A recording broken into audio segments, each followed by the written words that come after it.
एक इंसान आखिर कितनी बार फेल हो सकता है? 10 बार, 20 बार या फिर 100 बार? इतनी बार फेल होने के बाद भी कोई शख्स टूटे ना, ऐसे उदाहरण बहुत ही कम देखने को मिलते हैं। ऐसे ही एक उदाहरण की मिसाल है KFC के फाउंडर कर्नल सैंडर्स, जिन्हें 1009 बार निराशा हाथ लगी। जिस उम्र में लोग रिटायरमेंट लेते हैं, उस उम्र में इनका करियर शुरू हुआ। इन्होंने 65 साल की उम्र में KFC की शुरुआत की थी।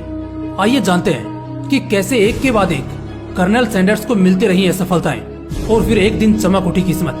कर्नल सैंडर्स का जन्म 1890 में अमेरिका के इंडियाना में हुआ था। 6 साल की उम्र में ही उनके पिता की मौत हो गई। घर के हालात खराब हुए तो माँ एक फैक्ट्री में काम करने लगी और उस वक्त सैंडर्स अपने छोटे भाई बहन की देखभाल करते थे। महज 7 साल की उम्र में ही उन्होंने अच्छा खाना पकाना सीख लिया था। 12 साल की उम्र में ही उनकी माँ ने दूसरी शादी कर ली। उनके सौतेले पिता को सैंडर्स बिल्कुल पसंद नहीं थे, जिसकी वजह से वह अपनी आंटी के पास रहने लगे और एक फार्म पर काम करने लगे। सैंडर्स उस वक्त 7वीं कक्षा में पढ़ते थे और उन्होंने 7वीं में ही पढ़ाई छोड़ दी।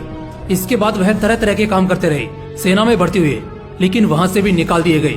कुछ वक्त रेलवे में काम किया। करीब 19 साल की उम्र में उन्होंने शादी कर ली। रेलवे में काम करते हुए कुछ विवाद की वजह से उन्होंने रेलवे की नौकरी भी छोड़ दी, जिसके बाद उनकी पत्नी भी बच्चों को लेकर उनसे अलग हो गई। अपने जीवन में उन्होंने और भी बहुत से छोटे मोटे काम किए। कभी इंश्योरेंस बेचा तो कभी क्रेडिट कार्ड बेचे, यहाँ तक कि टायर बेचने, लैंप बनाने और नाव चलाने जैसे कामों में भी उन्होंने हाथ आजमाया, लेकिन कहीं भी उनकी दाल नहीं गली। सैंडर्स की जिंदगी 1930 में पहली बार पटरी पर आती थी, जब उन्होंने कैंट के कार्विन में एक गैस स्टेशन खरीदा। बहुत से यात्रियों ने उनसे कहा कि वह एक रेस्टोरेंट भी खोल ले। चिकन के लिए उनका प्यार बचपन से ही था। ऐसे में वह रेस्टोरेंट में तरह तरह के खास रेसिपी वाले चिकन बेचने लगे। देखते ही देखते उनका यह काम चल निकला और वह मोटी कमाई करने लगे। यहीं पर एक दिन केंटकी के गवर्नर आए। जब उन्होंने सैंडर्स का चिकन खाया तो उन्हें वह बहुत पसंद आया। फिर क्या था, उन्होंने हार्लैंड सैंडर्स को कर्नल की उपाधि दे दी और तभी से उन्हें कर्नल सैंडर्स के नाम से जाना जाता है। कर्नल की उपाधि देश का बहुत ही सम्मानित टाइटल माना जाता है। जहाँ पर सैंडर्स का रेस्टोरेंट था, वहाँ से एक हाईवे निकलने की वजह से उनका रेस्टोरेंट टूट गया। इसके बाद उनके संघर्षों का एक और दौर शुरू हुआ। उन्होंने सोचा क्यों न किसी रेस्टोरेंट को अपनी रेसिपी दी जाए और बिक्री पर मुनाफा कमाया जाए। इसी सोच के साथ उन्होंने अनेक रेस्टोरेंट में जाकर अपनी फ्राइड चिकन की रेसिपी को बेचने की डील करनी शुरू कर दी। लेकिन वो जहाँ जाते वहाँ से निराशा ही हाथ लगती। 1009 बार उन्हें ना सुनना पड़ा और इसके बाद उन्हें पहली बार हाँ सुनने को मिली और यहाँ से शुरू हुआ KFC की कामयाबी का सफर। जब कर्नल सैंडर्स को एक रेस्टोरेंट ने हाँ कर दी तो वह अपना चिकन वहाँ बेचने लगे और मुनाफे पर कुछ फायदा लेने लगे। वो रेस्टोरेंट को मसाले का पैकेट भेजते थे, जिससे उनकी रेसिपी खुफिया रही और साथ ही लोगों को बेहतरीन स्वाद भी मिला। यहाँ से KFC फेमस होने लगा।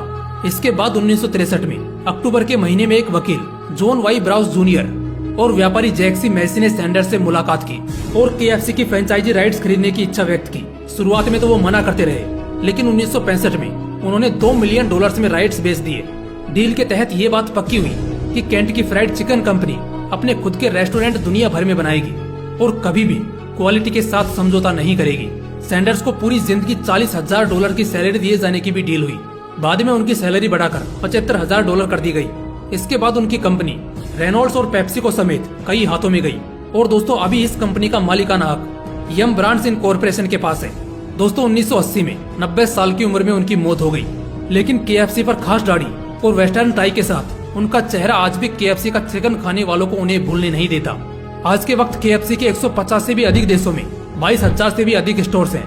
दोस्तों कर्नल सैंडर्स की ये जीवन गाथा हमें सिखाती है कि सफलता की कोई उम्र नहीं होती, इसलिए अपने प्रयासों का सिलसिला हमेशा बरकरार रखिए और उम्मीद कभी मत छोड़िए। जय हिंद, वंदे मातरम।